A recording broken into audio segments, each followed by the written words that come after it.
battery suspect 318 East 3rd Street.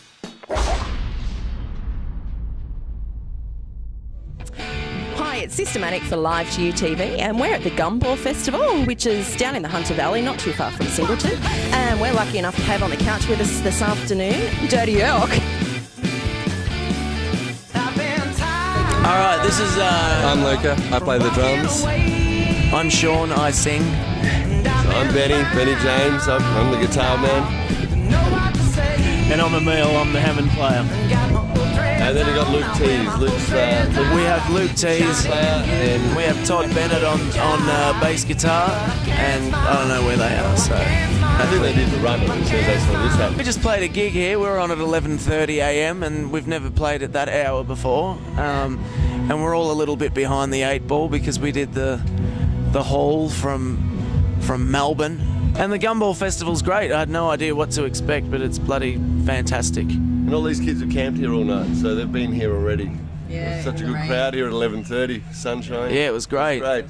And we had about 4 seasons within our set too. It got really hot and then almost freezing, and then it snowed, and then, you know. But yeah, so that's what happened, and that's why we're here. Here you go, sister. Take care. Tell us how the band came together. I met up with Luke Tees, who used to play in a band, Streaked Vandal.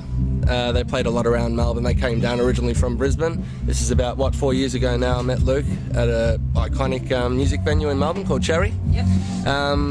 Told him I loved his work. He told me that his band was broken up, so basically he said, I'm starting this new band. You know, it's kind of going to be a southern rock and roll band in the vein of, you know, a lot of bands that I grew up loving, like the Faces and the Stones and, Nice. you know, even the Black Crowes. So to have that modern day kind of tinge on that soulful rock was something that kind of drew me to Luke personally. And then from there we went on and we were looking for a guitarist. We had a guitarist, Jeb, but we're looking for a guitarist because Jeb had left the band, mutual consent. And basically what happened there is we got recommended to Benny James by a bloke by the name of Rod Kinner, who is involved in Melbourne managing a few bands. And then slowly, as we, to cut a long story short, progressively went on, we saw Brownie. I actually knew Brownie beforehand, but he was performing in a band. You were doing the Christinas, and you were also doing The Hard Lucks. the Hard Lucks. He played support for us one night, I think, and these boys saw him and said, geez, he's got some lungs on him, let's get him in our band, eh? So they poached me. Who are you playing for? I was playing in a band called the Hard Lucks. Yeah, hard luck now. Yeah, well, no. Some irony. Guitarist and a drummer now. Yeah, no, it was a good little band, but then, you know, I had to just move on and...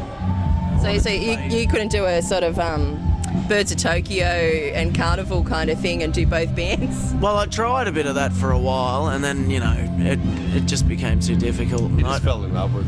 Yeah, I just wanted to try something new, and, you know, Dirty York were the band I always wanted to be in. Why? Because they had all the flavours musically that I'm into, you know. Nice.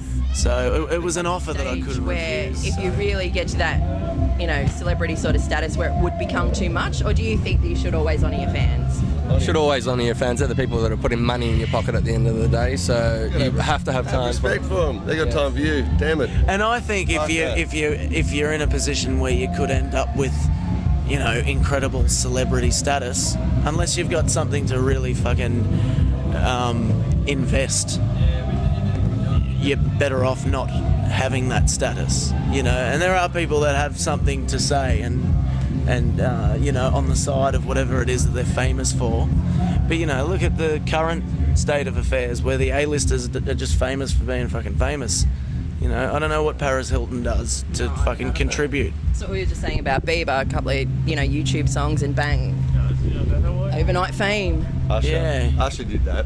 Yeah. Usher picked him up and made him huge. Is that what it was? Yeah, But the whole concept of celebrity at the moment just holds no water. It's all just bullshit and it's nonsense and it doesn't really amount to anything. I'm a celebrity. Peace out, people.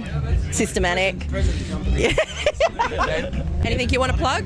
Yeah, we'll talk about our album. It's called Say Goodbye to Diamonds. We flew up to Brisbane to record that album. We did it at a place called Black Box Studios with a great rock and roll producer called Jeff Lovejoy. And yeah, it's a great album, and basically we're totally independent. So if you want to get it, you got to go to our website, which is just www.dirtyyork.com. yeah, and MySpace as well. You can hear our songs on that. yeah, we've got heaps of shit on the internet of us. If you just type Dirty York in, you'll find something, and that'll lead you to our album, which is a corker. And our 2 albums. We've got our earlier album as well, which is independent release done at a friend's studio and on a lower budget, but a great album all the same. It's dirty and gritty rock and roll. Alrighty. Well, you're with Live2uTV, and this was Dirty York. Thank you. Thank you.